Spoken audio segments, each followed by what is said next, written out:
U.S. President Donald Trump is in Malaysia, where Sunday marked day one of the annual ASEAN summit.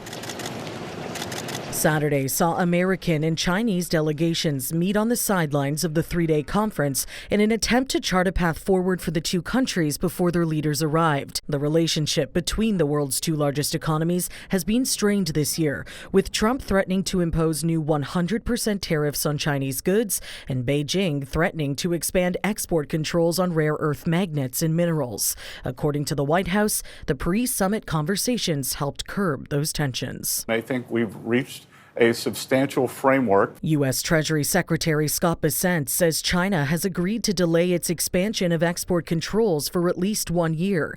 He adds that the country is also pledged to aid the U.S. with certain domestic issues. We also agreed on substantial agriculture purchases for U.S. farmers. We agreed that the Chinese would begin to help us with the precursor chemicals for this terrible fentanyl epidemic that's ravaging our country. So I would say that it was a very good meeting overall. Trump will sit down with his Chinese counterpart, President Xi Jinping, in South Korea Thursday, marking the first time the leaders will meet since Trump returned to office. We will now proceed with the leaders' group photograph. With his delegation focused on China, Trump was free Sunday to oversee the signing of an expanded ceasefire deal between Cambodia and Thailand.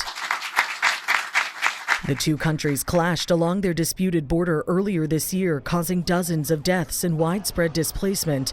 Trump stepped in to help broker a temporary peace deal, and Sunday, ink was put to paper for a more permanent agreement. Following the signing of this joint declaration today, both sides will begin implementing all the agreed points, in particular, promptly removing heavy weapons from the border areas to ensure the safety of our people, to build confidence and trust. Cambodia reaffirms a strong commitment to fully and faithfully implementing these joint declarations and to continuing to work closely with Thailand. Trump, in response, saying he's very good at making peace deals. I shouldn't say it's a hobby because it's so much more serious than a hobby, but it's something that I'm good at, and it's something I love to do. The United Nations should be doing this, but they don't do it. Following the signing of the deal, Cambodia's prime minister announced that he's nominating Donald Trump for the Nobel Peace Prize as a showing of gratitude.